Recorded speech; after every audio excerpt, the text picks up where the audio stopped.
Ministério da Cultura apresenta Nas Cordas do Choro. Apresentação: Paulo Córdova.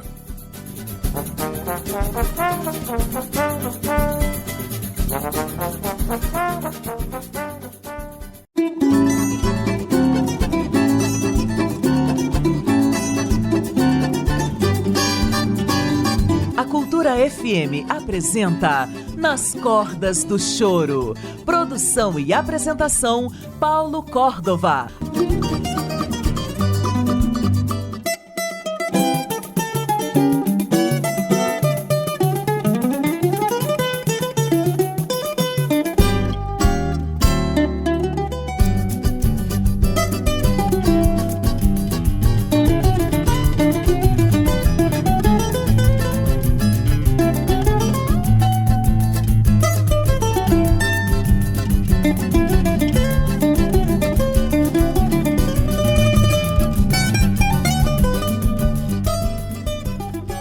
Olá, amigo ouvinte da Rádio Cultura FM 100,9, a rádio que toca Brasília. É isso aí, a partir de agora, aperte o cinto, aumente o som, se ajeite na poltrona. Chama a família inteira, chama a gatinha, chama o gatão, chama a namorado, o namorado, o vovô, a vovó, a tia, chama o filho, o sobrinho, chama todo mundo, pois começa o programa mais esperado da semana. Com vocês, Nas Cordas do Choro. Nas Cordas do Choro é todo sábado do meio-dia às 14 horas aqui na Rádio Cultura FM, comigo, é claro, Paulo Córdova, esse chorão que vos fala, com certeza. E hoje a gente vai falar um pouco sobre um disco fantástico, Momentos Históricos da Música Popular Instrumental Brasileira. O último disco gravado por Carlos Poiares, é isso mesmo. Quem não conhece, Carlos Poiares foi um dos maiores flautistas do Brasil de todos os tempos. Tocou no Regional do Canhoto, tocou em várias rádios, Rádio Marique Veiga, ele tocou também com Benedito Lacerda, Pixinguinha, ele viveu uma fase maravilhosa e passou seus últimos anos de vida aqui em Brasília. Infelizmente, faleceu 3 dias antes de lançar esse trabalho maravilhoso, Momentos Históricos da Música Popular Instrumental Brasileira, né? Que é o choro, com certeza. E aqui, esse disco ele faz um apanhado sobre a carreira dos grandes compositores. Eu tive que fazer uma seleção porque você vê que o disco inteiro não cabia no programa.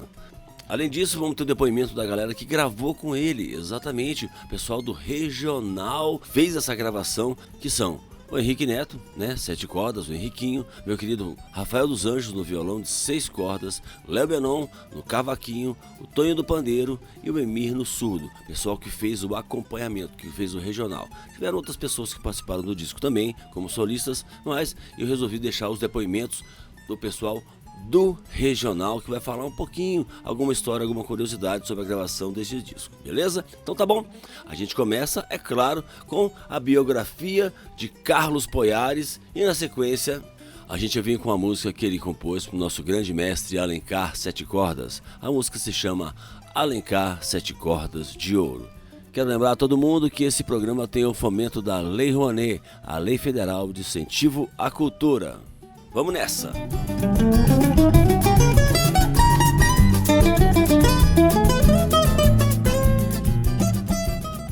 Carlos Câncio Poiares. Meu nome artístico é Carlos Poiares.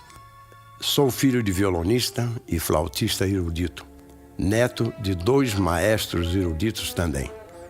Nasci na cidade de Colatina, no Espírito Santo, em 5 de dezembro de 1928. Iniciei meus estudos de flauta aos 5 anos, com uma flautinha de lata de brinquedo.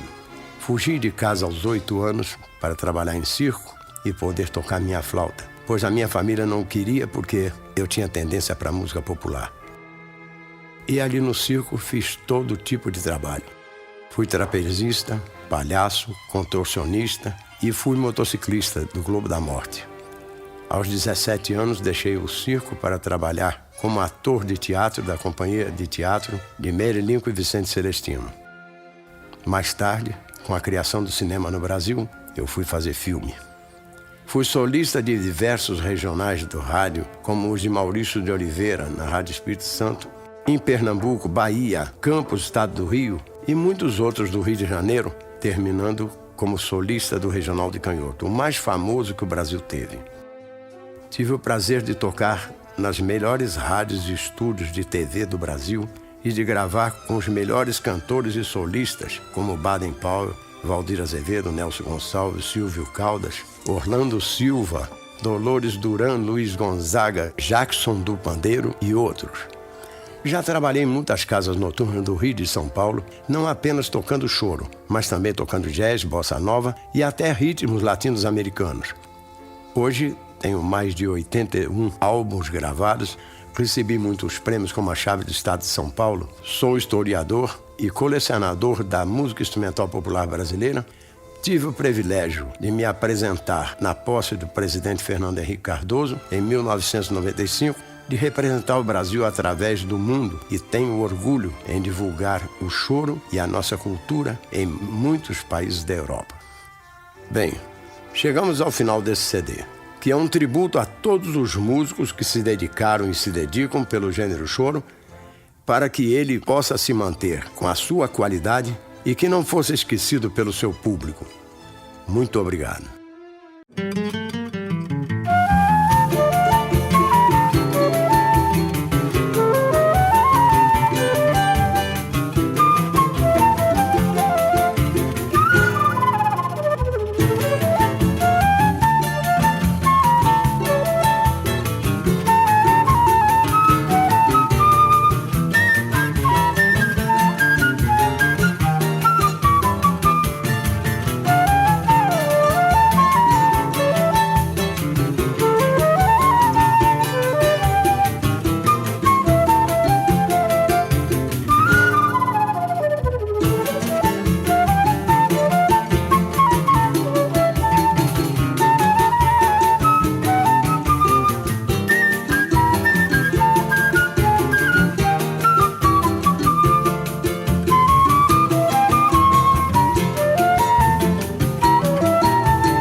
O choro.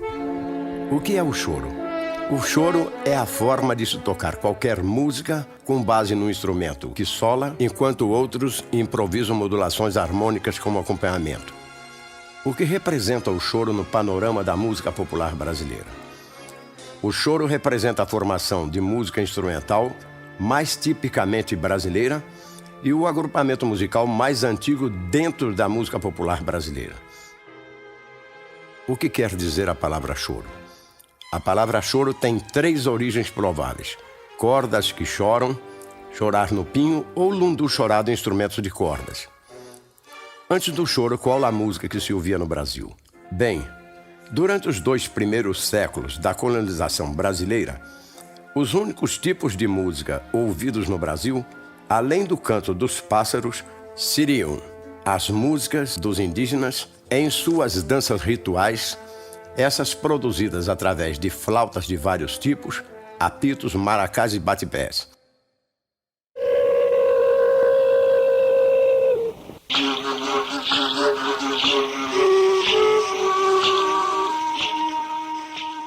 A música dos africanos, que eram batuques à base de percussão de tambores, atabaques e marimbas, chequerés e ganzás.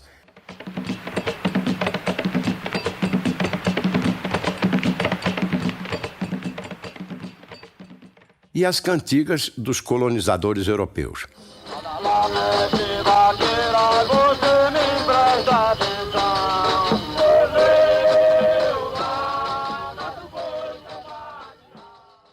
Fora desses tipos de música, e já ligado à arte de elite dos colonizadores, havia o canto-chão das missas católicas e, por fim, os toques e fanfarras militares. Até a segunda metade do século XIX, a corte imperial no Brasil era tipicamente colonial.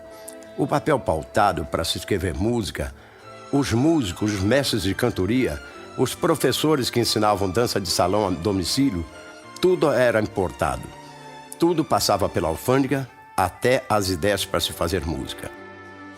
Os negros formavam seus grupos musicais chamados música de barbeiros, mas só tocavam músicas clássicas ou populares da Europa em festas de adouro de igreja.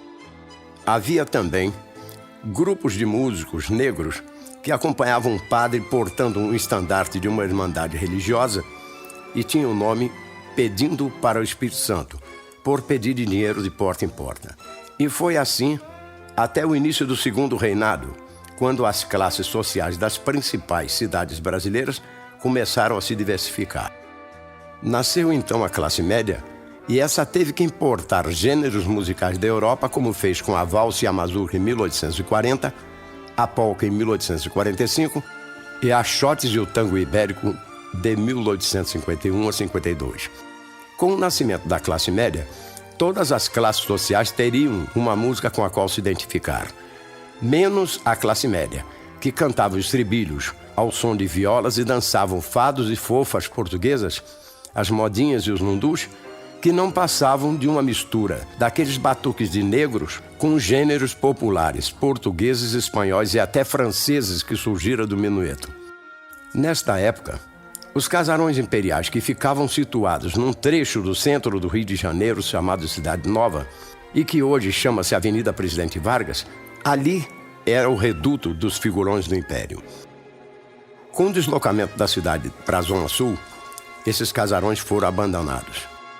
E ali se reuniam músicos das bandas militares ou funcionários dos Correios e Telégrafos para tocar polcas, mazurcas, xotes, de uma maneira tão dolente, tão chorada, que o seu jeito de tocar acabou virando choro. É nesta época que aparece um mulatinho, filho de um mestre de banda chamado Joaquim Antônio da Silva Calado Júnior, tocando flauta como nunca se tinha ouvido.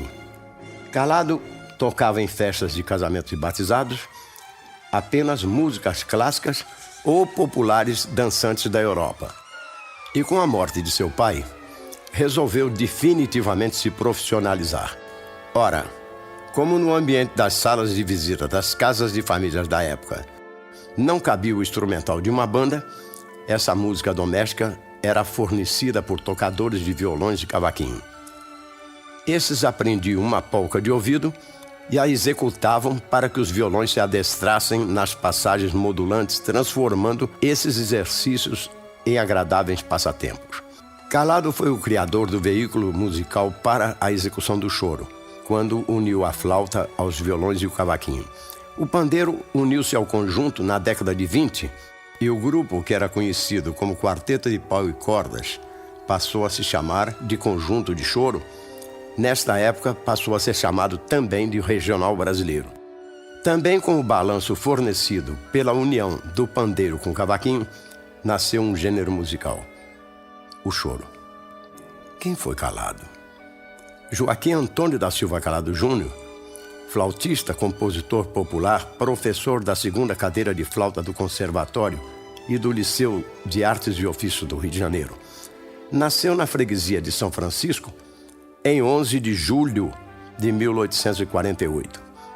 Começou seus estudos de música com seu pai. Depois foi aluno do professor de harmonia Henrique Alves de Mesquita Basto, mas logo que Mesquita viajou para a Europa e Calado, não podendo terminar o seu curso, fez-se músico profissional.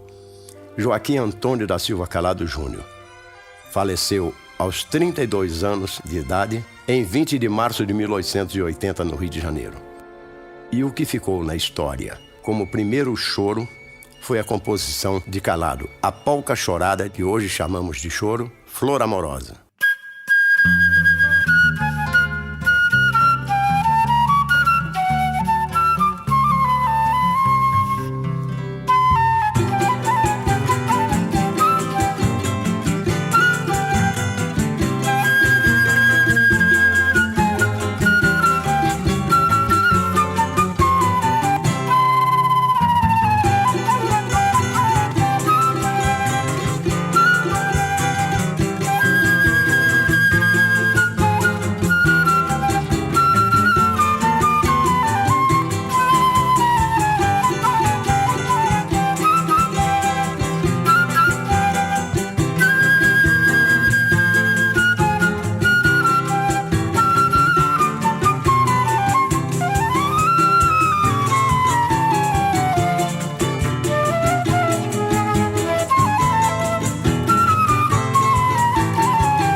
Muito bem, amigo ouvinte da Rádio Cultura FM 100,9, a rádio que toca Brasília. Você está antenado, sintonizado, ligadaço no melhor do chorinho de Brasília, do Brasil e do mundo, claro, todo o universo e toda a galáxia. Comigo, Paulo Córdova, esse chorão que vos fala todo sábado, do meio-dia às 14 horas, trazendo para você o melhor da música instrumental brasileira por excelência, o chorinho, com certeza.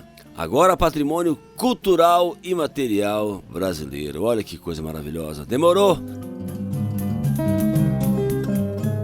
Muito bem, a gente está curtindo momentos históricos da música popular e instrumental brasileira, um disco gravado por Carlos Poiares, seu último disco gravado aqui em Brasília. A gente ouviu Flor Amorosa, de Joaquim Calado. A anterior foi a biografia do Joaquim Calado e uma pequena história do choro, Alencar Sete Cordas de Ouro, e para começar a biografia de Carlos Poiares por ele mesmo. Quando ele gravou isso, ele não sabia que infelizmente ele viria a falecer no dia 5 de maio de 2004, 3 dias antes de lançar esse trabalho maravilhoso, essa história do choro com biografias e canções. Quero lembrar a todo mundo que esse programa tem o fomento da Lei Rouanet, a Lei Federal de Incentivo à Cultura.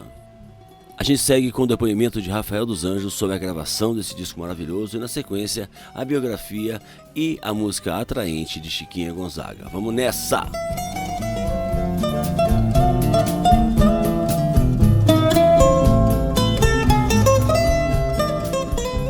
Com vocês, Papo com os Chorões. Paulão Monstrão, que prazer, cara, falar contigo e para os seus ouvintes aqui, né, contar um pouquinho dessa história aí de como foi a gravação do Momentos Históricos da música popular instrumental brasileira, desse grande solista, talvez ainda hoje um dos 5 maiores flautistas desse nosso Brasil, sabe? Enfim, o Poiares, mesmo já tendo feito sua passagem, ele ainda é um grande expoente da flauta brasileira e do choro, da música popular brasileira. Um músico assim de suma importância para a nossa história, né? Para a história do choro. E foi uma experiência assim incrível e super enriquecedora ter participado dessas gravações, né? Falo isso por mim, pelos meus amigos, né? Henrique Neto, que gravou 7 cordas, Léo Benon, cavaquinho. Eu, Rafael dos Anjos, gravei o violão. E o Tonhão, nosso paizão, gravou o pandeiro. E eu me lembro que no primeiro dia de gravação a gente estava super nervoso, apreensivo. O Poiares não deu um briefing assim do que a gente ia gravar, sabe? A gente ia resolver ali no estúdio, mas a gente não tinha experiência alguma de estúdio, a gente não escreveu nada, né? E o primeiro dia foi muito ruim, sabe? A gente saiu super na bad, assim, do estúdio. Mas ali mesmo a gente resolveu virar a chave para resolver, porque a gente viu que a gente tinha uma oportunidade muito grande nas nossas mãos e a gente precisava, sabe, aproveitar aquilo ali, né? Então a gente combinou, assim que a gente saiu do estúdio, eu me lembro que a gente foi para minha casa e a gente foi estudar. A gente perguntou para os Poiares, que músicas que a gente vai gravar na nossa próxima sessão? Aí ele falou tais e tais. Ele falou uma série de músicas e a gente foi para minha casa. Eu me lembro que fomos eu, o Léo e o Henriquinho pra gente, num primeiro momento, combinar as harmonias que a gente ia tocar, porque a gente precisava tocar exatamente a mesma harmonia, né? Isso é básico. E num segundo momento, assim, não menos importante, eu precisava combinar com o Henriquinho as frases que a gente ia fazer ao longo da música, né? Se a gente for... Enfim, quem é chorão nota isso claramente, né? As grandes gravações de choro e dos grandes regionais, Época de Ouro, Regional do Canhoto, né? Enfim, o Chapéu de Palha, todos esses regionais têm um trabalho de violões incrível, né? De contrapontos, né? É aquele famoso cada um no seu quadrado, 7 cordas ocupando a região do grave e dos contrapontos, o violão de 6 ritmando, mas ocupando o meio campo ali do regional, atacando no agudo, sabe? Fazendo frases em dueto com 7 cordas. O cavaquinho junto com o pandeiro ocupando essa parte rítmica, né? E o balanço do regional, né? Então a gente precisava combinar isso, né? Tanto harmonias quanto frases, e enfim... assim, se o Henriquinho tivesse em um lugar, eu não poderia estar no mesmo lugar, sabe? Então, assim, a gente passou a se dedicar para entregar um trabalho, né, de regional de respeito e que, sabe, que as pessoas ouvissem esse disco do Poiares e ouvissem, assim, e falassem, pô, esse é um dos grandes discos do Poiares. Então a gente se dedicou para isso, né? E modéstia à parte, assim, é um dos discos que eu mais gosto, assim, do Poiares, depois de anos da gente ter gravado. Hoje em dia eu ouço ele e gosto, assim, e me orgulho muito da dedicação que a gente teve, né, para esse trabalho. Então foi uma honra, assim, falo até pelos meus amigos, né. Então, muito obrigado por essa oportunidade de ter contado um pouquinho, de ter lembrado, né, desse saudoso amigo do Carlos Poiares, que foi uma figura importantíssima para todos nós, né, nos momentos ali que ele viveu em Brasília, que a gente tinha a oportunidade de conviver com ele na casa dele, volta e meia tocando com ele em diversos locais em Brasília, Clube do Choro, encontros informais em rodas de choro, tipo na Peixaria, encontros emblemáticos, assim, né? Então foi uma coisa que me acrescentou muito para mim e para a carreira de todos nós ali, que pudemos e tivemos esse privilégio de conviver com esse Gênio da flauta e gênio da música. Um beijo, Paulão, um beijo nos seus ouvintes. Beijo, beijo, beijo, galera. Valeu a oportunidade aí, Paulão. Beijo nos queridos irmãos aí, Henrique Neto, Leozinho e Tonhão, nosso paizão.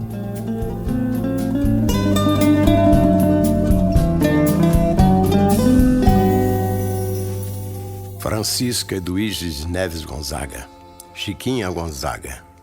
Nascida na antiga Rua do Príncipe, hoje senador Pompeu, no Rio de Janeiro, em 17 de outubro de 1848. Chiquinha era filha do marechal de campo José Basileu de Neves Gonzaga. Foi aluna de piano do mestre Lobo, grande amigo da família. Chiquinha foi a primeira compositora e musicista profissional brasileira.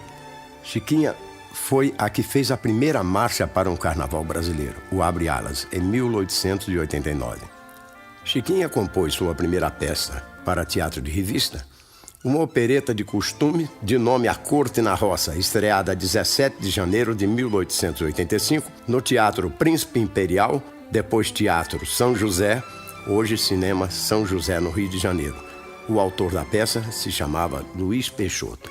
Em Portugal, ela compôs também para a peça de teatro, Para a Bota do Diabo, ópera cômica apresentada em dezembro de 1909.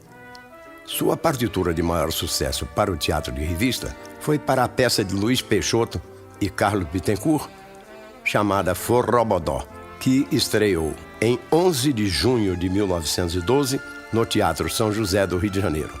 A música dessa peça é o Machixe Não Me Toques, que ficou conhecido pelo nome da peça, Forrobodó. Segundo a sua biógrafa Marisa Lira, Chiquinha Gonzaga compôs mais de 2.000 músicas. Em 1877, Chiquinha compôs o Machixe Atraente durante uma festa na casa do maestro, pistonista e organista Henrique Alves de Mesquita, que era um dos melhores e mais competentes músicos da época. Chiquinha Gonzaga faleceu em 28 de fevereiro de 1935, com 88 anos de idade. Aqui está o Atraente.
houve também o grande Ernesto Nazaré.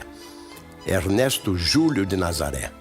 Dois aspectos fundamentais podem ser citados na obra de Ernesto Nazaré. Primeiro, ele foi um compositor de sucesso. Segundo, ele foi um autor e músico cuja obra se converteu em fonte de pesquisa musicológica.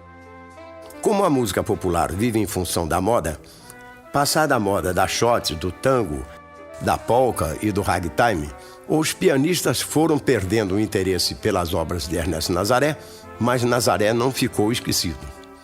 Se o sucesso de suas obras arrefecia ante o impacto de novas danças, principiava o interesse de professores estudiosos da boa música pelas suas obras que não se ouvia mais nas salas de espera dos cinemas, mas estavam agora nas estantes e nos arquivos dos estudiosos e colecionadores da boa música popular brasileira. Nazaré nasceu na encosta do Morro do Neco, hoje Morro do Pinto, no Rio de Janeiro, no bairro da Saúde, em 20 de março de 1863. Era filho de Vasco Lourenço de Nazaré e Dona Carolina da Cunha Nazaré, que era professora de piano na época e foi a sua primeira professora. Mais tarde, foi aluno de Lucien Lambert e daí por diante foi autodidata, procurando estar sempre em dia com as músicas da moda. No ano de 1877, já com 14 anos de idade, compôs a sua primeira obra musical, a polca Você Bem Sabe, que compôs em homenagem a seu pai. Nazaré deu seu primeiro concerto em 1898, já aos 35 anos de idade. Em 1927, aos 64 anos de idade, foi nomeado o terceiro escriturário do Tesouro Nacional, onde ficou pouco tempo. Nazaré não foi um compositor de música popular, como também não foi um compositor de música erudita, mas foi um clássico da música popular brasileira. Nazaré faleceu em 1º de fevereiro de 1935, no Rio de Janeiro.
Olá, gente, tudo bom?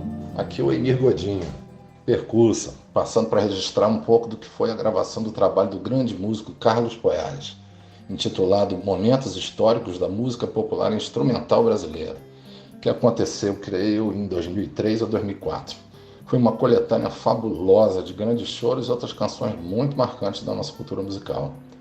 Bem, eu participei dessa gravação fazendo a marcação com o surdo, a convite do Poiares, para compor regional que fez a base das gravações, ou como ele mesmo chamava, o acompanhamento. Essa galera incrível com quem já convivia, e depois desse trabalho convivi ainda mais em grupos fixos ou participações, era Márcio Marinho, Tonho, Henriquinho, Rafael dos Anjos, Léo Benon e muita gente boa. Tenho muitas lembranças dessas gravações no estúdio. Uma das boas foi a gravação da música Ainda Me Recordo, do Pixinguinha. Eu ainda não conhecia os detalhes da execução dessa música à época.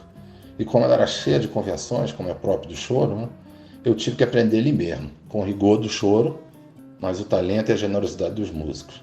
A pressão foi grande para mim com esses caras e o dono da festa, o Poiares, sempre ali de olho e muito exigente, é claro.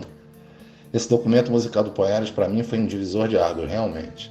Um grande prazer ter feito parte disso e ainda conviver com todos esses caras.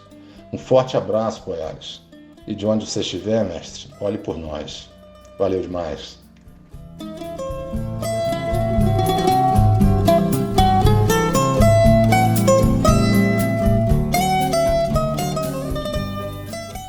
Anacleto Augusto de Medeiros.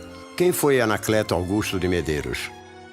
Foi filho de uma escrava liberta, Isaura.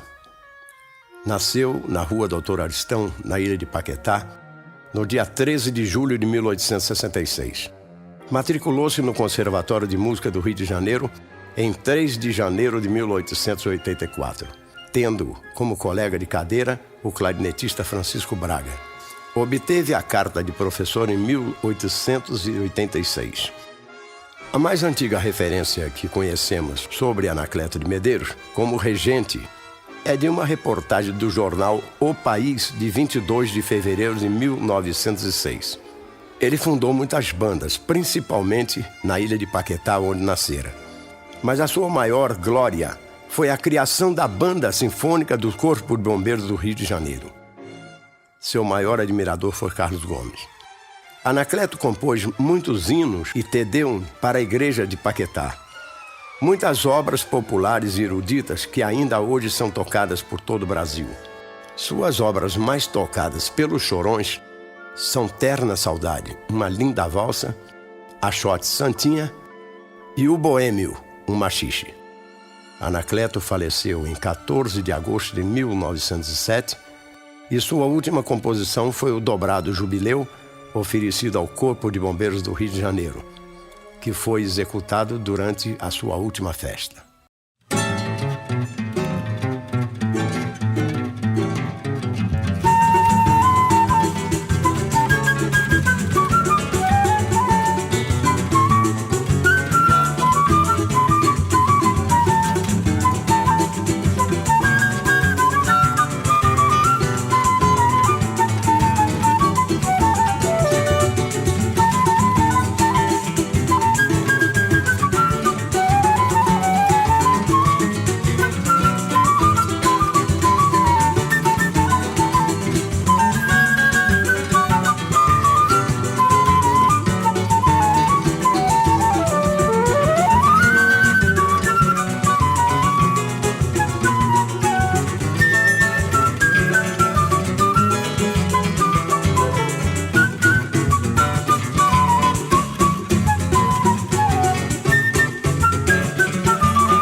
José Gomes de Abreu, Zequinha de Abreu, nasceu na cidade paulista de Santa Rita do Passa Quatro no dia 19 de dezembro de 1880, filho de um militar. Seus estudos primários foram feitos no Colégio São Luís, na cidade de Itu, no estado de São Paulo. Fez o curso ginasial no Seminário Episcopal e foi estudante do 2º ano de Medicina da Faculdade de Medicina do estado de São Paulo. Seus estudos de piano foram feitos com o padre Rossini, professor do Colégio São Luís. Zequinha de Abreu casou-se aos 19 anos de idade e profissionalizou-se aos 20 anos. Como autor, ele é um dos melhores do seu tempo e dos mais conhecidos compositores brasileiros. Ele compôs o choro mais conhecido no estrangeiro, o Tico Tico no Fubá, que compôs durante o baile do Grêmio Recreativo e Literário de Santa Rita do Passa Quatro em 1917, com o nome de Tico Tico no Farelo e com o ritmo de machixe.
Muito bem, amigo ouvinte da Rádio Cultura FM 100,9, a rádio que toca Brasília. Você não tá sonhando não, você tá antenado, ligadaço, curtindo o melhor do chorinho de Brasília, do Brasil e do mundo, todo o universo, é claro, e toda a galáxia. Comigo, Paulo Córdova, esse chorão que vos fala. Todo sábado do meio-dia às 14 horas, aqui pela Rádio Cultura FM, a rádio que toca Brasília, é isso mesmo. E hoje você tá curtindo o disco Momentos Históricos da Música Popular Instrumental Brasileira.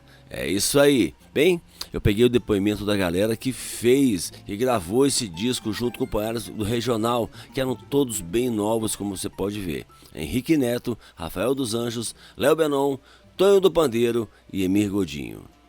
A gente ouviu Tico Tico no Fubá, a biografia de Zequinha de Abreu, Boêmio, a biografia de Anacleto de Medeiros, Odeon, biografia de Ernesto Nazaré e Atraente, a biografia de Chiquinha Gonzaga. A gente segue para o primeiro depoimento com meu querido amigo Henrique Neto, violão de 7 cordas, ele que hoje é diretor da Escola de Choro Rafael Rabelo. Vamos nessa e na sequência a gente vem com a biografia de Bonfilho de Oliveira. Quero lembrar a todo mundo que esse programa tem o fomento da Lei Rouanet, a Lei Federal de Incentivo à Cultura.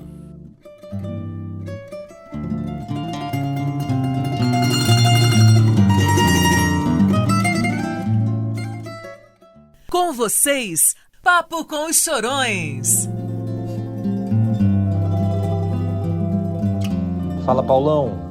Grande prazer estar aqui comentando um pouquinho sobre esse disco importantíssimo para a nossa música, para a memória da música brasileira. Poiares era um grande flautista e também pesquisador, né, das histórias marcantes da MPB. Ele foi protagonista, inclusive, né, de muitas delas. Participou de trabalhos importantíssimos ao lado de compositores, intérpretes, né, da nossa música. E nesse disco ele vai narrando a vida de personagens como Pixinguinha, Chiquinha Gonzaga, Anacleto de Medeiros, um trabalho de pesquisa muito importante, e a gente vai ilustrando musicalmente todos esses personagens com as composições de cada um deles. E tem vários fatos interessantes na convivência com Poiares. Na época que o disco foi gravado, eu tinha 17 para 18 anos, e a gente estava iniciando nossa carreira profissional, né? Eu, Rafael dos Anjos, o Léo Benon, né? Tonho também, que já era mais veterano, já tocava no Choro Livre, mas nós éramos muito jovens. E a gente ficava muito ansioso para fazer as gravações, né? O Poiares era um ídolo para a gente, e ele tratava a gente assim como um igual, né? Contando aquelas histórias, sem formalidade nenhuma. E a gente ficava querendo ensaiar para fazer as gravações, e ele não falava qual seria o repertório. E a gente, Poiares, a gente quer fazer aqui os arranjos, né, de violão, ensaiar a harmonia. Ele falou, não, rapaz, isso aí a gente vê na hora, fica tranquilo, é tudo coisa que vocês já tocam. E a gente, chegando o dia da gravação, e nada dele mandar o repertório. No dia anterior, ele mandou pra gente um repertório de 20 músicas, e a gente teve que gravar ela no dia seguinte. Eu acho que a gente fez 2 dias de gravação, se não me engano. Eu e o Rafael, a gente matou tudo assim, quase numa lapada só. E ele falava, quem errar vai pagar o Guaraná, hein? Aí a gente, né, ficava assim no estúdio, todo mundo querendo mostrar, né, que enfim, já estava preparado, que estava pronto para fazer aquilo. E foi um momento muito feliz da nossa vida. O resultado é muito bonito também. Dá para ver todo mundo tocando com muito prazer, com muito entusiasmo, né?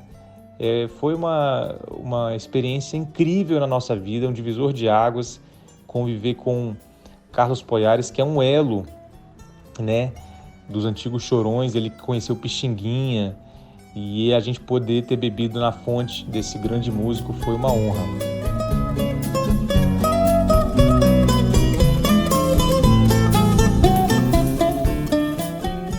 Bonfilho de Oliveira, pistonista, clarinetista, saxofonista e contrabaixista. Nasceu em Guaratinguetá, no estado de São Paulo, em 27 de setembro de 1894. Suas principais noções de música obteve com seu pai, que era contrabaixista da Banda Mafra, da mesma cidade. Durante anos tocou bumbo na banda beneficente e depois estudou com o maestro Acosta, que depois o levou como pistonista para a Banda Mafra. Organizou anos depois a banda do Colégio São José, na mesma cidade, e foi depois para Piraquê, no estado de São Paulo, onde fez sua própria banda, que tocava em todo o Vale do Paraíba. Foi para o Rio de Janeiro, em março de 1910, a convite do maestro Lafayette, que era irmão do grande flautista Patápio Silva, para a orquestra do Cinema Ouvidor, da qual Lafayette era o regente. Completando seu curso de pistonista, passou a atuar em outras orquestras de cinema e teatros da cidade. Como pistonista e como contrabaixista, ingressando na Orquestra Sinfônica do Teatro Municipal do Rio de Janeiro, quando, na época, tinha como maestro Francisco Braga. Pertenceu aos 8 Turunas paulistas e aos 8 Batutas de Pixinguinha. Foi também pistonista da Orquestra do Cassino Atlântico. Apresentou-se em Portugal, na França e na Espanha com real destaque. Pertenceu a todas as orquestras de rádio e teatros do Rio de Janeiro em sua época. Compositor popular, nos deixou um vasto catálogo de composições.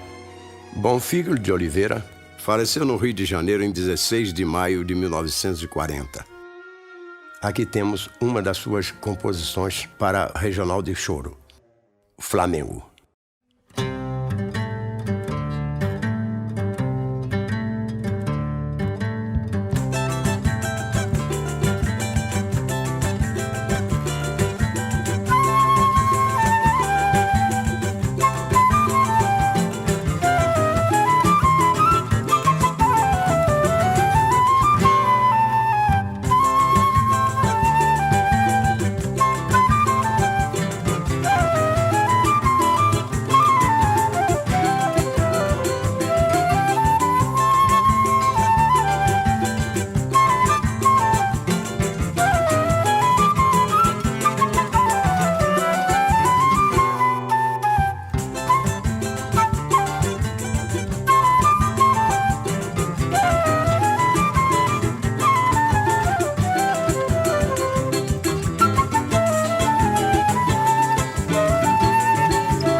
Agora é a vez do santo. Se você tem 15 volumes para escrever toda a história da música instrumental popular brasileira, é pouco. Mas se você tiver espaço para uma só palavra, escreva depressa, Pixinguinha, e terá toda a história em suas mãos. Ele foi maestro, compositor, flautista, saxofonista e até cantor. No ano de 1907, grupos de músicos saídos das festas detinham-se às janelas de suas pretendidas e ali cantavam e tocavam pela madrugada dentro. Esses costumes boêmios, até hoje, ainda persistem nas pequenas comunidades urbanas do Brasil. Nós herdamos da Península Ibérica, como tantos outros povos da América do Sul, a tradição da seresta, também chamada de sereno ou serenata. As primeiras serestas no Brasil fizeram-se a partir da segunda metade do século XIX. Nesses passeios boêmios pela madrugada adentro, um criolinho de apenas 9 anos de idade acompanhava seu pai, o flautista Alfredo da Rocha Viana. O menino atendia pelo apelido de Pinzindim, que queria dizer, em um certo dialeto africano meio deturpado, menino bom. Um apelido que sua avó, Dona Eduíge, lhe pusera. Temos assim o direito de convir que foi nas serestas brasileiras que começou a despertar o gênio do maior músico popular brasileiro de todos os tempos, Pixinguinha. Alfredo da Rocha Viana Júnior nasceu no dia 23 de abril de 1898, no bairro do Catumbi, no Rio de Janeiro, e faleceu em 13 de fevereiro de 1973. Aos 12 anos de idade, começou a tocar flauta transversal. Aos 14, pediu a seus pais permissão para usar calças compridas para tocar em uma casa de chope da Lapa, chamada A Taça de Ouro. E com esta idade, gravou o seu primeiro disco para a Casa Faulhaber, com a música de Irineu de Almeida, também conhecido por Irineu Batina, O Morcego.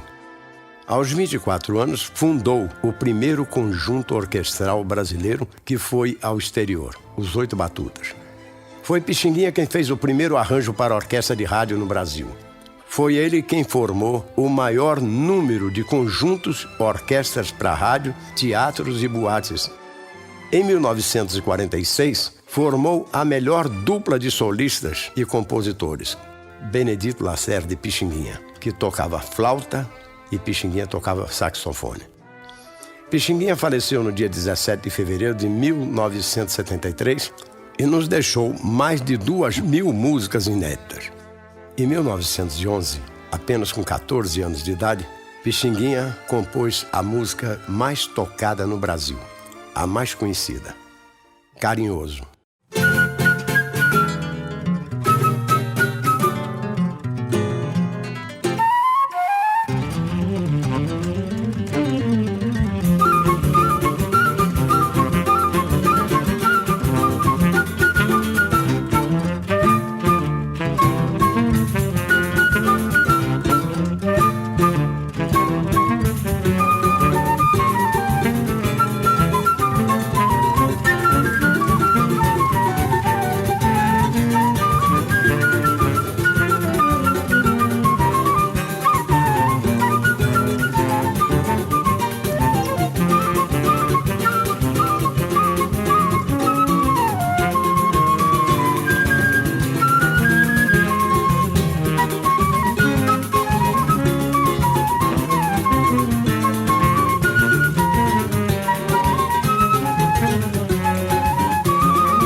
Em 1946, Pixinguinha já estava ficando quase esquecido pelas gravadoras e pelo público.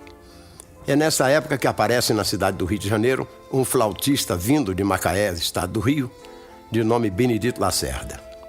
Benedito Lacerda nasceu na cidade fluminense de Macaé em 14 de março de 1903. Ele foi um flautista que escreveu seu nome com letras de ouro na história da música popular brasileira. Benedito Lacerda foi, como flautista e músico de choro, um dos melhores do começo da segunda metade do século. Um conhecedor profundo de seu instrumento, grande chorão, chorão dos melhores compositores e executores, belíssimo, seja de choro, de valsa ou de música para carnaval, nos deixando uma das mais famosas marchas para o carnaval brasileiro, a Jardineira. Foi o criador do conjunto Gente de Morro, do conjunto regional de Benedito Lacerda e depois o conjunto regional de Benedito Lacerda e Pixinguinha, que viria depois de sua morte a ser o mais famoso e mais perfeito conjunto regional brasileiro, o Regional de Canhoto. Benedito Lacerda faleceu num domingo de carnaval de 1958 e, como reconhecimento de tantas alegrias que nos deu, o povo cantava nas ruas do Rio de Janeiro seu maior sucesso, a Jardineira.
Luiz Americano do Rego. Luiz Americano era seu nome artístico, ou Tio Luiz, como nós o conhecíamos. Era um bom companheiro, companheirão de chorada e seresta, sem igual.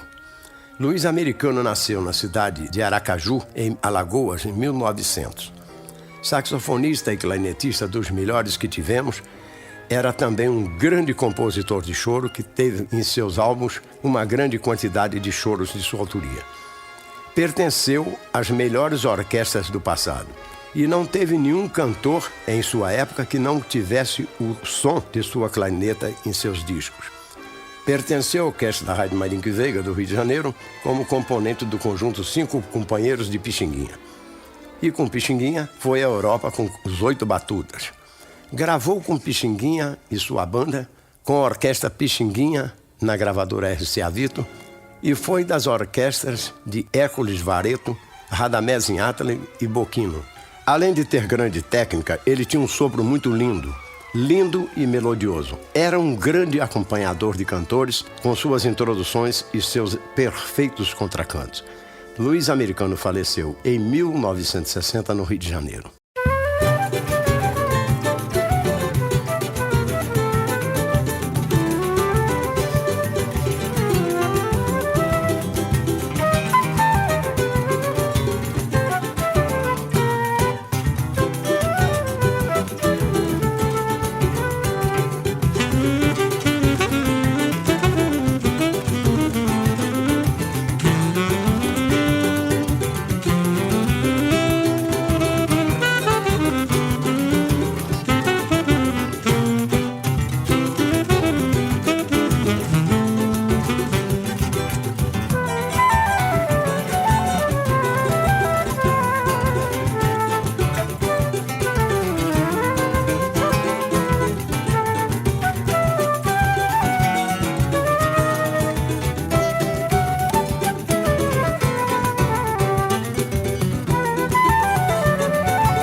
Bem, amigo ouvinte da Rádio Cultura FM 100,9, a rádio que toca Brasília, você está antenado, sintonizado no melhor do chorinho de Brasília, do Brasil e do mundo, todo o universo e toda a galáxia. É claro, comigo, Paulo Córdova, esse chorão que vos fala, todo sábado do meio-dia às 14, aqui pela Rádio Cultura FM, é o programa Nas Cordas do Choro. O melhor do chorinho de Brasília, do Brasil e do mundo, todo o universo e toda a galáxia, é isso mesmo. E hoje a gente está fazendo um especial sobre o disco Momentos Históricos da Música Popular Instrumental Brasileira, de Carlos Poiares, grande flautista brasileiro, ele que passou os seus últimos anos aqui em Brasília e gravou esse último disco. Infelizmente, faleceu há 3 dias do lançamento desse disco, que estava tudo marcado já no Templo Sagrado do Choro, o Clube do Choro. A gente ouviu Numa Seresta, de Luiz Americano, e a biografia de Luiz Americano. A anterior foi Vou Vivendo, claro, Benedito Lacerda e Pixinguinha, e a biografia de Benedito Lacerda.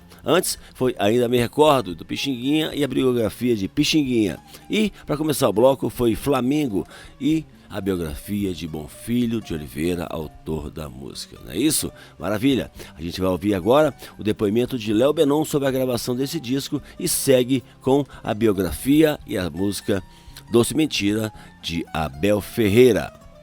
Quero lembrar a todo mundo que esse programa tem o fomento da Lei Rouanet, a Lei Federal de Incentivo à Cultura. Vamos nessa!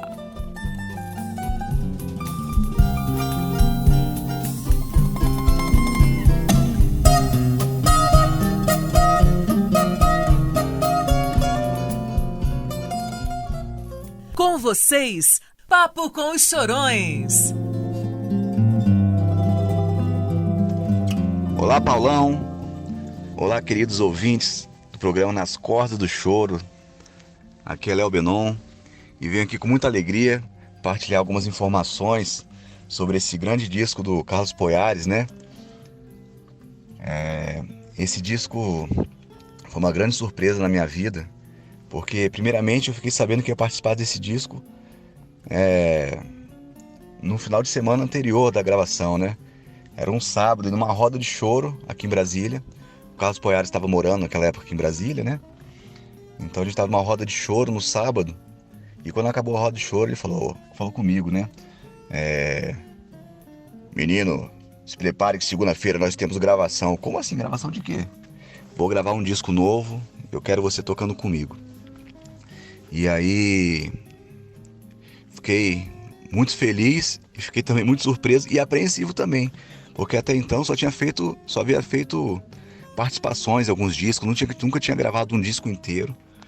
E o processo de gravação desse disco foi meio a moda antiga, né? O Poiares era um músico forjado nas rádios, né? Então, o Poiares tocava no Regional do Canhoto, então tinha aquela coisa toda das rádios, né? Da época das grandes gravadoras do passado. Então, assim, as coisas se resolviam muito rápido, né? Um tempo muito rápido. E pra mim que estava relativamente jovem, né? Nessa coisa no universo do choro, tocando profissionalmente, né? Eu estava com 20 anos de idade. Foi um grande desafio. Primeiro porque o peso, né? O Carlos Poiares, né? Esse grande flautista, né? Que deixou um legado aí, né? Você pega as gravações do Reginaldo Canhoto, a gente sempre sabe aí que os grandes clássicos do Reginaldo Canhoto foram gravados com Altamiro ou com Carlos Poiares, né? E o Poiares, o processo de gravação foi muito intenso, e também foi muito dinâmico, assim. Como eu disse, foi meio que feito a moda antiga. Então, assim, no dia que ele me falou que a gente ia gravar, então eu, Rafael dos Anjos, Henrique Neto, o Tonho e o Emir, que fizemos parte do regional, ele não falou quais músicas seriam gravadas pra gente preparar um arranjo, não foi. Foi assim, na hora ele falava a música e a gente gravava. Então a gente tinha que fazer um arranjo miojo, sabe, feito em 3 minutos ali e gravar, assim, era assim. Então assim, era como era feito antigamente nessa época aí dele, né? Era coisa papum, né? Tinha que resolver rapidinho. Então isso foi um grande desafio, né? E eu lembro que a gente gravou segunda, terça, quarta, quinta e sexta de 2 semanas. Foram 2 semanas gravando esse disco. Eram 2 tardes, né? É um disco duplo. E ele lembro que no primeiro dia de gravação, segunda-feira, a gente chegou, né? Feliz e apreensivo, todo mundo, né? E o Poiares falou, vamos lá, a primeira música que a gente vai gravar vai ser tal música aqui. Eu lembro que a gente até chegou a gravar uma música do Zé Menezes que não foi pro disco, né? A gente gravou encabulado. Então, assim, na hora a gente tem que fazer em 15 minutos, ele bolar o arranjo todo, deixar debaixo do dedo e já gravar, né?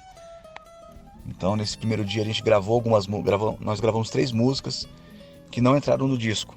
Acho que a gente foi se ambientando ainda e ficou uma pressão pra gente. Na hora que acabou a sessão, ele falou, nenhuma dessas músicas aqui vai pro disco. Mas amanhã a gente vai resolver essa parada, então estejam firmes. E a gente entrou em parafuso até assim, né? Eu lembro que até depois desse dia eu fui na casa do Rafael dos Anjos, a gente ficou tentando bolar alguma coisa, né? Mas ele não falava quais seriam as músicas que seriam gravadas no outro dia. Então a gente ficou rendido nesse sentido, né? Mas depois da terça-feira, aí a gente começou a gravar na terça-feira e a gente entrou no clima do negócio e a coisa andou, sabe? Então foi um grande aprendizado, assim, porque foi na marra, né? Tinha que fazer a coisa acontecer. Então foi muito interessante, né? Nesse sentido, até de aprendizado pessoal, assim, pra mim, né? E tivemos muitas participações, né? Tem participação do Bruno Patrício, tem até uma coisa interessante, lembro quando o Bruno Patrício foi gravar o choro que ele participa, o Bruno tocava na época, nem era sax tenor como hoje em dia, ele tocava sax alto. e tocava a música em outra tonalidade. Eu acho que era um tom acima. Então a gente foi gravar e aí a gente viu que o tom que ele estava tocando não era aquele. Então o Bruno preparou de um dia para o outro. O Bruno então era menino. Se eu tinha 20 anos, o Bruno devia ter uns 17, 16. Então, o Bruno Patrício, né? Então ele chegou lá, ele teve que transpor a música todinha para outro tom e tocar, e gravou de primeira, sabe? No dia seguinte ele voltou e gravou de primeira. Então tivemos participação do Lício também, do Reco do Bandolim, do Nivaldo. Então foi muito legal. Esse disco foi muito legal. Foi o clima, embora no início a gente estivesse mais apreensivo, né? Nós estivéssemos mais apreensivos, o clima foi muito gostoso, né? Dentro do estúdio. E em meio a gente, nesse processo de faz arranjo rapidinho, grava, tinha as piadas, tinha as histórias que o Poiares contava. E era interessante também a gente ver, assim, eu pelo menos percebi várias coisas da genialidade do Poiares, como é que ele dominava a flauta, né? Eu lembro que a gente tocando, a gente passando as músicas, assim, ó, agora vamos gravar tal música. Aí ele começava a tocar. Eu lembro que uma vez ele estava tocando uma música, e aí a parte B da música, ele acabou entrando numa parte B de um outro choro, mas que não era no tom original, era no tom do que a gente estava tocando na música anterior. Então tudo que ele pensava, ele conseguia transpor nos dedos com muita naturalidade, não ficava calculando, a coisa só vinha, né? Então você vê como é que o cara dominava o instrumento, né? E acabava que a flauta só se tornava um instrumento da sua criatividade, da sua musicalidade, né? Não era aquela coisa matemática de ficar pensando, né? Então ele estava realmente, quando ele pegava na flauta, ele se tornava uma coisa só, né? Isso era muito interessante. Então foi um disco que foi muito interessante mesmo, assim, foi um aprendizado muito grande, foi um batidão danado, assim, foram 10 tardes, a gente gravando de 2 a 6 e tendo que criar, tendo que arranjar, sabe, muito rápido, né? E gravar, assim, então foi um processo muito interessante, sabe? E muito importante para minha carreira também. E infelizmente, quando o disco ficou pronto, o processo de lançamento se embolou um pouco, né? Porque o Poiares, ele tinha planejado lançar o disco, já tinha até uma data no Clube do Choro de Brasília. A gente ia lançar o disco no dia 8 de maio, que era um sábado de 2003. E aí acontece que o Poiares, ele falece no dia 5, então 3 dias antes, um dia depois do meu aniversário. Então, foi muito triste isso, porque por perder, né, uma figura que estava nos últimos anos aqui em Brasília, né? Ele não negava nenhuma roda, independente se a gente era iniciante ou não, ele queria estar junto com a gente, contribuindo para nossa formação, ensinando a gente, né, tocando, dando umas broncas, naquele jeitão dele, né? Então foi muito triste por perder o Poiares, foi muito triste também por não conseguirmos fazer um lançamento como a gente estava planejando, né? Então 3 dias antes do lançamento, o Poiares falece, né? E acabou que esse disco não teve um lançamento oficial. E aí por conta disso só foi distribuído cópias para algumas pessoas que já estavam próximas, né? Então acho que não ocorreu uma venda direta desse disco, assim, posterior ao falecimento do Poiares, né? A produtora que fez esse disco era da ex-esposa dele, Raio de Sol, né? Que era o nome da produtora, era da ex-esposa dele e da filha dele, da Cláudia.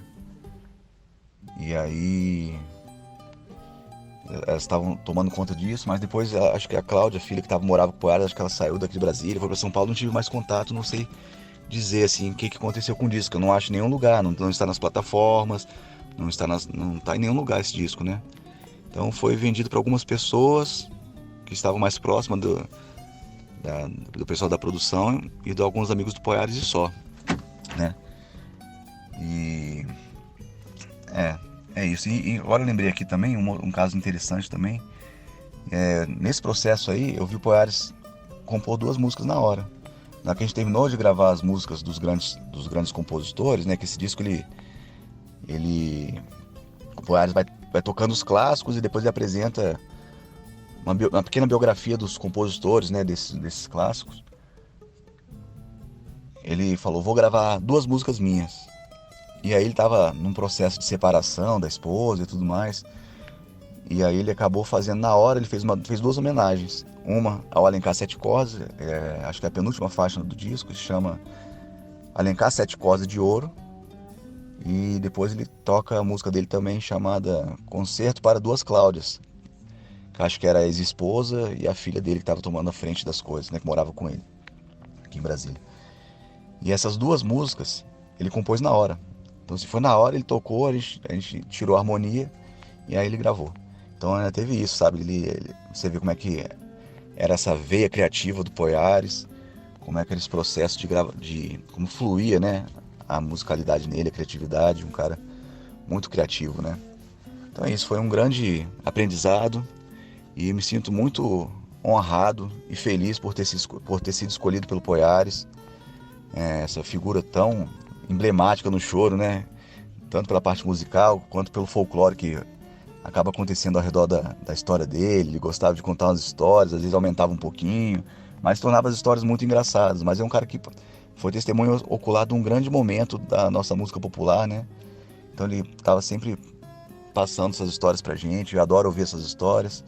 Então foi um período muito, muito legal que eu convivi com o Poiares quando ele veio morar aqui em Brasília.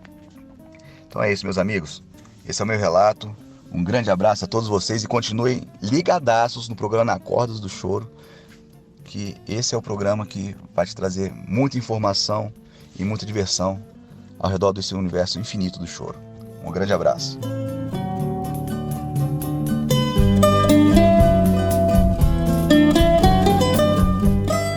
Abel Ferreira foi, sem dúvida alguma, o maior clarinetista de choro que tivemos no passado. O sopro mais suave e o maior sentimento ao executar choro ou valsa. Além de ter sido um grande compositor do gênero. Abel Ferreira nasceu na cidade mineira de Corumandel em 15 de fevereiro de 1915. Teve seus primeiros conhecimentos de música e clarineta dados por Hipácio Gomes e por José Ferreira, o mestre da banda local. Já profissional, tocou na cidade mineira de Formigas, em 1930, e em 1931 tocou na cidade de Franca, no estado de São Paulo, durante o Carnaval.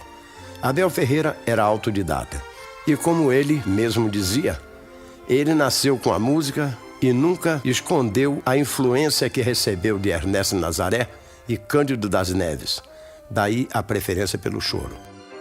Abel gravou seu primeiro disco em São Paulo em 1942 com as suas composições A Valsa Vânia e o Choro Chorando Baixinho, que o celebrizou. Participou de diversas gravações com cantores famosos como Aurora Miranda e sua irmã Carmen Miranda, Francisco Alves, Augusto Calheiros, Orlando Silva e outros. Como solista de choro, com clarineta e sax alto, nos deixou uma grande quantidade de discos gravados tanto em 78 rotações como LP. Realizou excursões por todo o Brasil com grande sucesso em suas apresentações. Em 1947, Abel Ferreira fez parte como chefe do regional da Rádio Globo. De 1957 a 1958, viajou do Rio de Janeiro com Valdir Azevedo para vários países estrangeiros, pelo Itamaraty, com a finalidade de divulgar a música popular brasileira. Em 1943, estreou no Cassino da Urca, que era templo dos melhores músicos da época. Era correto, sincero, amigo, exigente na sua profissão, um grande colega. Abel Ferreira faleceu enquanto dormia após um show de sucesso, na madrugada de 11 de abril de 1980, no Rio de Janeiro.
Raul de Barros.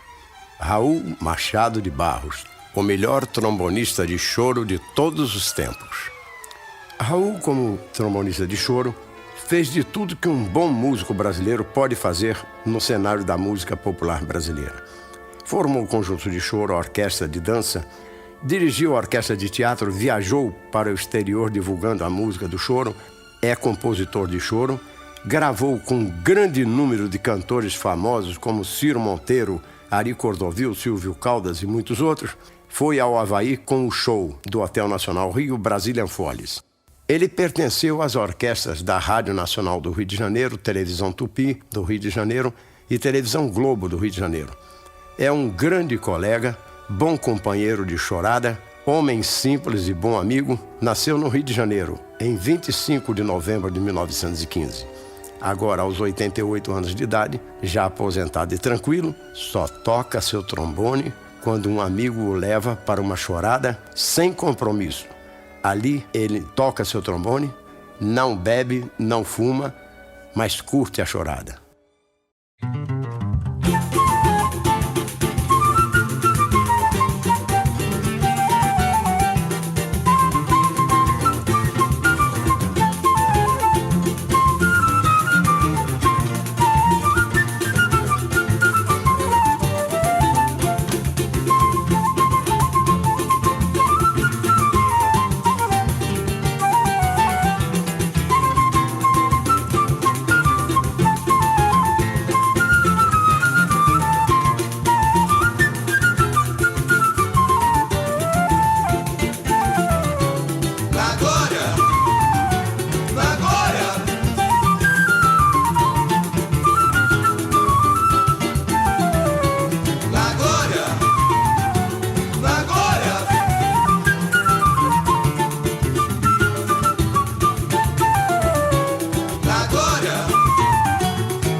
Jacó Pique Bittencourt, o Jacó do Bandolim.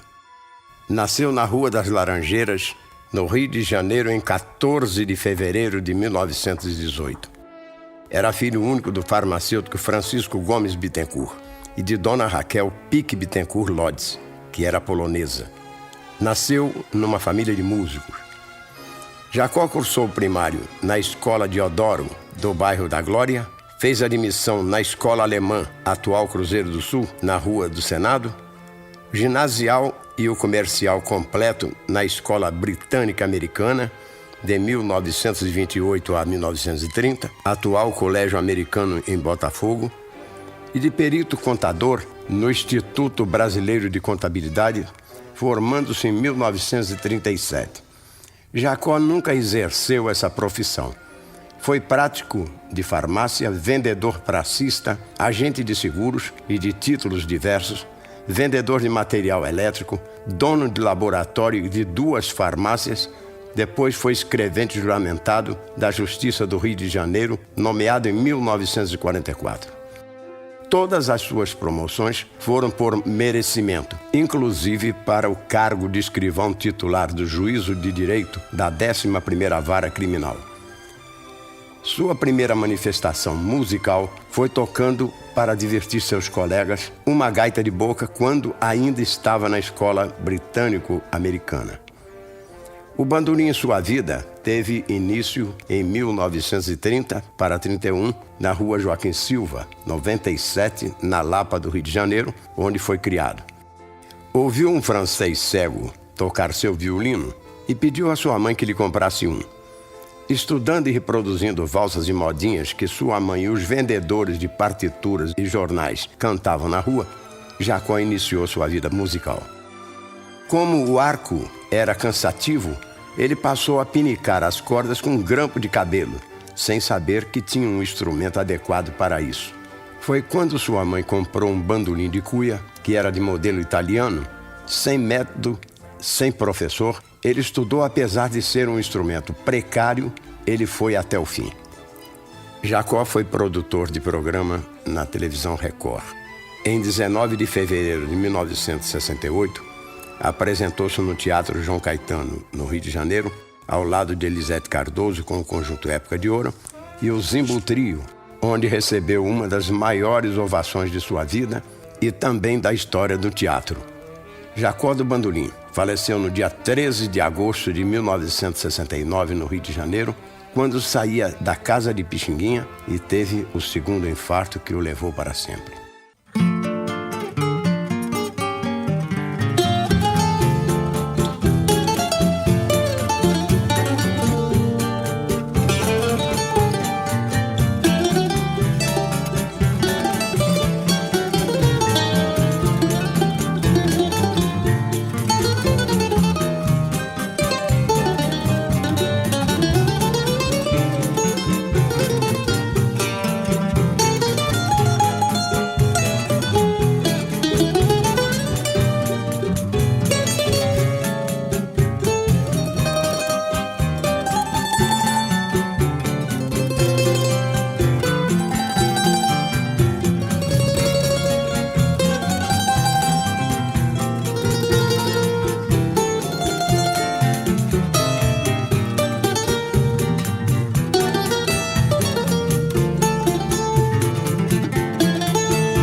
bem, amigo ouvinte da Rádio Cultura FM 100,9, a rádio que toca Brasília. Você não está sonhando não, você está curtindo com certeza o melhor do chorinho de Brasília, do Brasil e do mundo, todo o universo e toda a galáxia. Claro, comigo, Paulo Córdova, esse chorão que vos fala, todo sábado, do meio-dia às 14 horas, aqui na Rádio que Toca Brasília, a rádio pública do Distrito Federal, a Alternativa Inteligente, ou a rádio de todas as tribos do Distrito Federal. A gente ouviu Vibrações e a biografia de Jacó do Mandolim. A anterior foi Na Glória e a biografia de Raul de Barros. E para começar o bloco foi Doce Mentira e a biografia de Abel Ferreira. A gente está hoje ouvindo esse disco maravilhoso, fantástico, momentos históricos da música popular e instrumental brasileira, disco de Carlos Poiares, grande mestre, um dos maiores flautistas de todos os tempos do Brasil. Ele que foi solista de vários conjuntos, entre ele o conjunto do Reginaldo Canhoto, que é o antigo conjunto do Benedito Lacerda, né? Trabalhou na Rádio Marique Veiga e conviveu com os maiores músicos e artistas de todos os tempos do Brasil. Orlando Silveira, Silvio Caldas, Nelson Gonçalves, Dolores Duran, Luiz Vieira, Mário Zan, Luiz Gonzaga, Jackson do Pandeiro, Vicente Celestino, Valdir Azevedo, Tom Jobim e muitos outros. Infelizmente, ele faleceu há 3 dias de lançar esse trabalho maravilhoso, trabalho muito bacana, fantástico mesmo, que ele fez esse apanhado, né? Ele conta a biografia do artista e toca uma música, um clássico desse artista, né? A gente segue então com a biografia de Valdir Azevedo. Peraí, antes da gente chegar com a biografia de Valdir Azevedo, a gente vai ouvir Tonho do Pandeiro, que fez parte também da gravação do Regional, né, desse disco. Vai falar um pouco sobre a sua experiência de gravar esse disco com o Carlos Poiares. E na sequência a biografia de Valdir Azevedo e a música Pedacinhos do Céu. Vamos nessa! Quero lembrar a todo mundo que esse programa tem o fomento da Lei Rouanet, a Lei Federal de Incentivo à Cultura.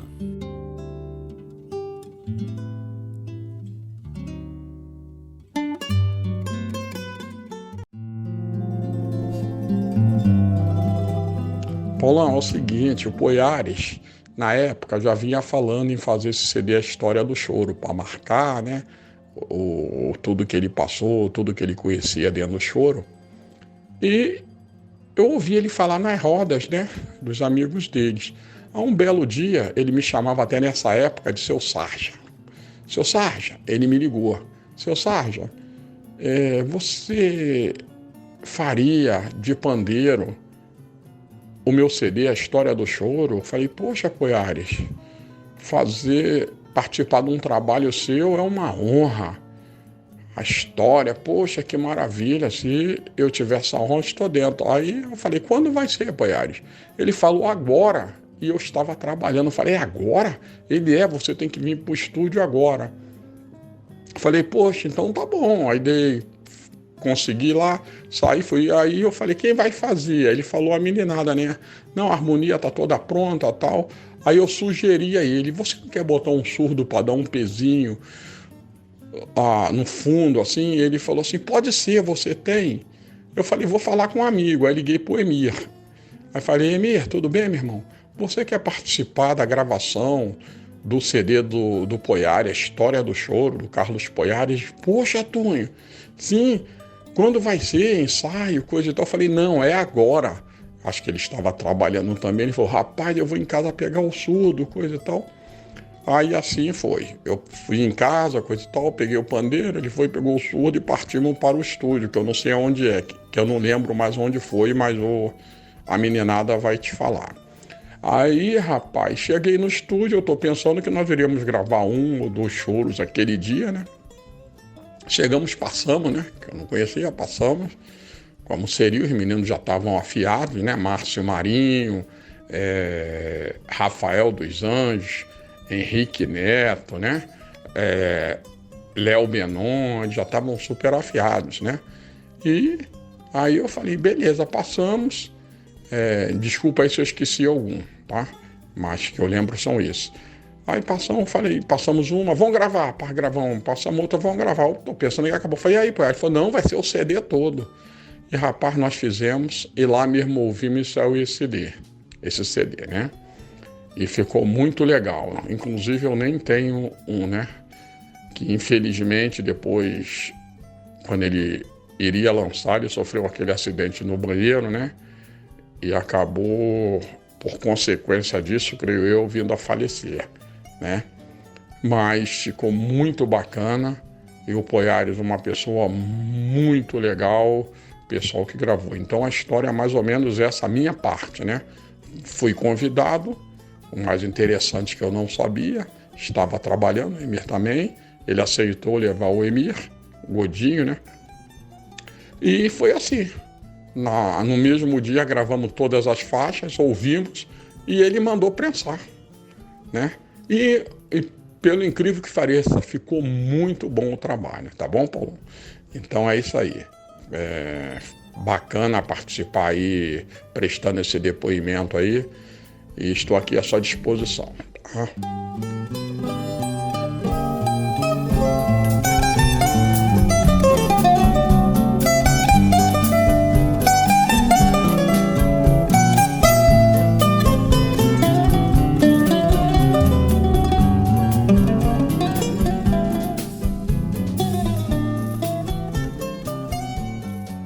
Valdir Azevedo. Nasceu em 27 de janeiro de 1923 no bairro da Piedade do Rio de Janeiro. Aos 7 anos de idade começou a estudar flauta e daí para frente passou para o violão, o banjo, o bandolim e posteriormente para o cavaquinho que o celebrizou. Como profissional de sua carreira, iniciou tocando cavaquinho no Regional de César Moreno e viola americana no Cassino Copacabana até 1944. Em 1945, foi convidado a participar do Regional de Dilermano Reis. Passou vários meses como chefe do mesmo conjunto. Ainda nesse mesmo ano, foi para a Rádio Clube do Brasil, onde ficaria de 1945 a 1970, quando se aposentou. Sua carreira no disco iniciou na gravadora Continental, onde ficaria por 30 anos. Seu primeiro compacto tinha a música Brasileirinho e na outra face o Choro Carioquinha, que fez sucesso no mundo inteiro, bem como suas outras composições, o Baião Delicado, que foi gravado em diversos países, Pedacinho do Céu, Vê Se Gosta, Chiquita. Com letra, o Delicado foi gravado pela cantora brasileira Ademilde Fonseca e pela americana Dinah Shore, e também por Carmen Miranda em seu último show para a TV americana. Valdir Azevedo viajou por quase toda a Europa, de 1951 a 1962, divulgando a música popular brasileira com o apoio do Itamaraty. Atuou diversas vezes na Argentina, Uruguai e outros países da América do Sul, e também no Oriente Médio. Em 1971, se mudou para Brasília convencido que ia se aposentar. Mas devido a um acidente que sofrera na mão esquerda e que o obrigou a implantar um dos dedos, foi despertado para voltar à música de novo. Depois de restabelecido, se apresentou no Teatro Nacional de Brasília em 1975, com casa lotada por 2 dias e sendo aplaudido de pé. Se apresentou ainda no Museu de Arte Moderna no Rio de Janeiro e no Teatro João Caetano. Também em São Paulo. Valdir Azevedo faleceu no dia 19 de setembro de 1980 e até hoje ele é o ídolo máximo de muitos cavaquinistas de choro e o rei do cavaco no mundo inteiro.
Severino Dias de Oliveira, conhecido em todo o mundo com o nome de Sivuca.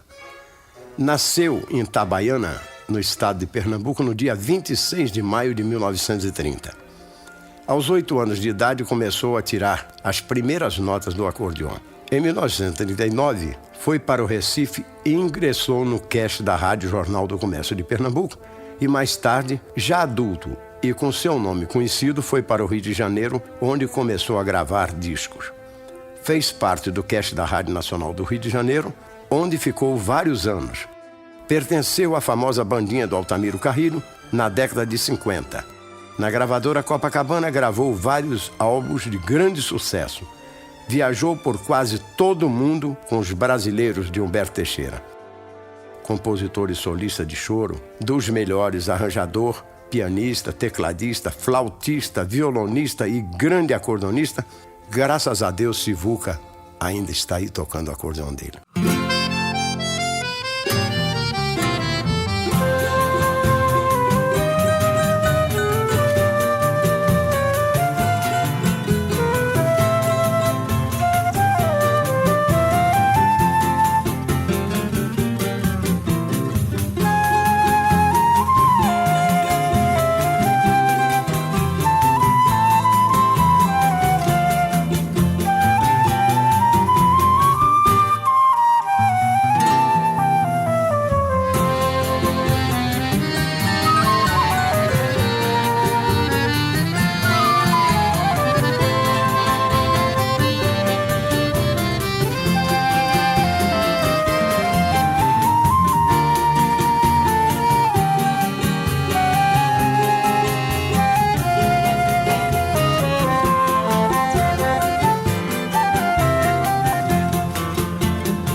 Muito bem, amigo ouvinte da Rádio Cultura FM 100,9, a rádio que toca Brasília. Você curtiu? Fica triste não. Você curtiu o melhor do Chorinho de Brasília, do Brasil e do mundo, todo o universo, toda a galáxia. Claro, comigo, Paulo Córdova, esse chorão que vos fala. Todo sábado, do meio-dia às 14 horas, aqui pela Rádio Cultura FM 100,9, comigo, Paulo Córdova. É isso mesmo. Fica antenado, é o programa Nas Cordas do Choro. Quero ver todo mundo ligadaço, porém o programa continua na internet. É isso mesmo. Todas as nossas redes se chamam Nas Cordas do Choro. Instagram, Facebook, YouTube e SoundCloud. Ou então você pode também seguir esse chorão que vos fala. Tá lá, Paulo Córdova Oficial, ou no YouTube, Paulo Córdova. Lá você consegue com certeza a playlist para escutar os programas na hora que você quiser. É isso aí, sempre digo, vai lá, curte, comenta, compartilha, deixa seu coraçãozinho, compartilha para as pessoas podem ouvir na hora que quiser, e assim a gente fortalece a música instrumental brasileira, o Chorinho, nas redes sociais. Hoje a gente fez um apanhado muito bacana sobre o disco de Carlos Poiares, o último disco de Carlos Poiares. Momentos históricos da música popular instrumental brasileira. Tivemos o depoimento de Henrique Neto, Rafael dos Anjos, Leonardo Benon, Tonho do Pandeiro e Emir Lopes Godinho. A gente ouviu Músicos e Poetas e a biografia de Sifuca. Anterior foi Pedacinhos do Céu e a biografia de Valdir Azevedo. Quero lembrar a todo mundo que esse programa tem o fomento da Lei Rouanet, a Lei Federal de Incentivo à Cultura. Antes de me despedir, vou deixar aquele abraço especial para a galera da Harmonia Instrumentos Musicais, na 310 Norte, Bloco B, Subsolo. harmoniaweb.com.br, Harmonia Instrumentos Musicais, na 310 Norte, Bloco B, Subsolo, recomendo demais. É isso mesmo, com certeza, a loja dos Chorões. Você atravessa a rua na 311, no Bloco C, Subsolo, 311 Norte, Bloco C, Subsolo, vai no Dorgival Vilarim, o luthier dos Chorões. Fera demais, recomendo muito, 311 Norte, Bloco C, Subsolo. Não posso me despedir sem mandar aquele abraço especial para as minhas tartaruguinhas, Helena, Sofia, Bia e Luana, para o meu irmão Rogerinho do Pandeiro, para a tia Grazi, a Dudinha e a Alice do Dindão, para o meu pai Rogerão, minha mama Dona Henriqueta. Um beijo no coração de vocês e até semana que vem. Beijão, tchau, tchau!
Cultura FM apresentou Nas Cordas do Choro. Produção e apresentação, Paulo Córdova.